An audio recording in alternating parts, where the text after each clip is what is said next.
Triple integrals. We've done single integrals, double integrals, and now triple integrals. What's a triple integral? Well, it's essentially the same as a single or a double integral. The idea now is you've got some region in space, and I got to try to make this look 3D. I'm drawing on a plane here, but I'm supposedly talking about something in 3D. So I've got this region in space. And what I'm going to do is I'm going to take this region and cut it up into a bunch of tiny little boxes. Right? I can zoom in so the boxes don't look quite so tiny. So there's a little box, and then there's another little box next to it, and then there's another little box down here, another little box there, and and you just keep getting boxes, boxes, and boxes. Um, Then, for each little box, you take a point in the box and you evaluate a function. Have I mentioned the function? Oh, we're going to do a triple integral of a function. So I've got a triple integral of some function f of x, y, z, dv over this region. Let's call it R. Okay. That this is a summation of function values f, x, I, y, I, z, I star, right, times a little bit of volume, and add them all up, I equals 1 to n, and take the limit as n goes to infinity. It's exactly the same thing as before, except that the region that you're dealing with now is not a line segment like it was in a single integral, or it's not some planar region, right? Where this one we cut into little line segments and measured each little line segment by a little dx, or delta x, right? This one we measured, cut it up into a bunch of little squares and measured each square by area, dA, right, or delta A.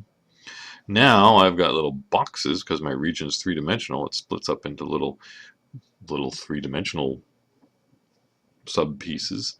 And so the little bit of measure of those pieces is a little bit of volume, delta V.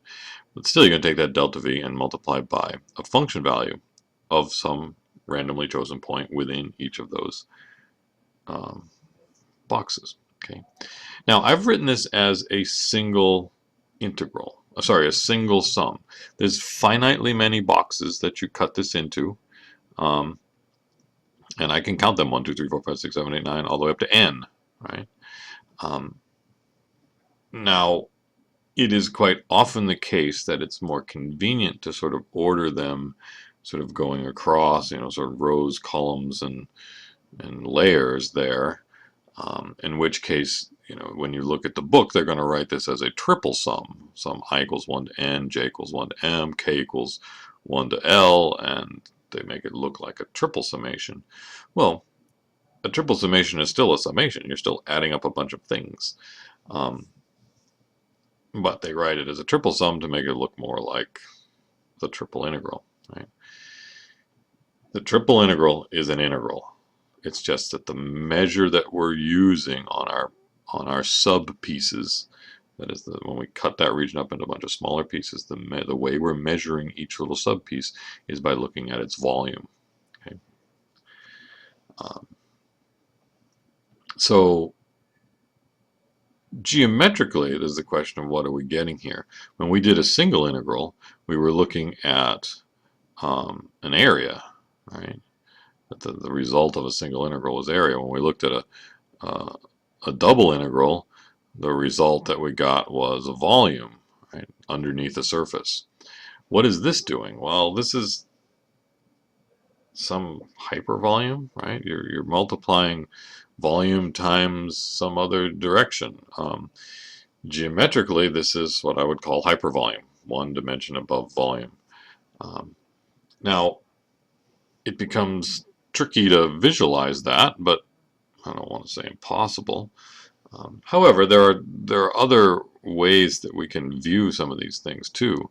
Um, Back on the double integral case, if you integrated a density function, then you were getting total mass. It wasn't three-dimensional. It was just you're saying, hey, it's weighs more over here than it does over there, and so you're generating what the total mass is.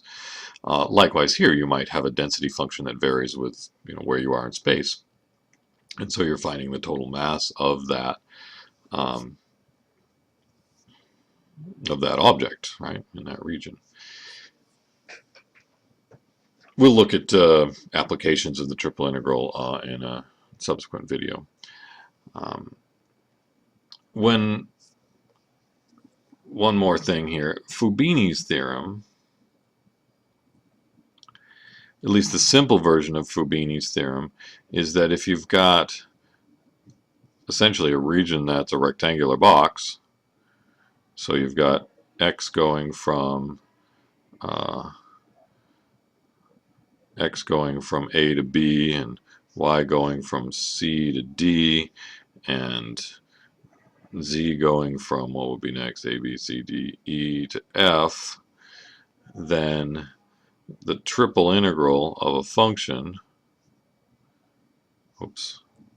dx, f, x, y, z, so it's a function of three variables, dv, can be written as an iterated integral of f of x, y, z. And you can do it either dx, dy, dz, dz, dy, dx, any order here. But when you pick an order, that determines where things are. So x is on the outside, going from A to B. Y is next, going from C to D. And z is on the inside, going from E to F. Right. Now this is, we need f to be continuous on the region R that we're integrating over. Okay. If it's continuous on that region, then you have this. The Fabini theorem is actually more general than that, and it doesn't have to be a rectangular region here. It can be odd regions, and in fact, a fair amount of work that we do in this section is dealing with how do you set up those different regions. But that's actually the topic of the next video.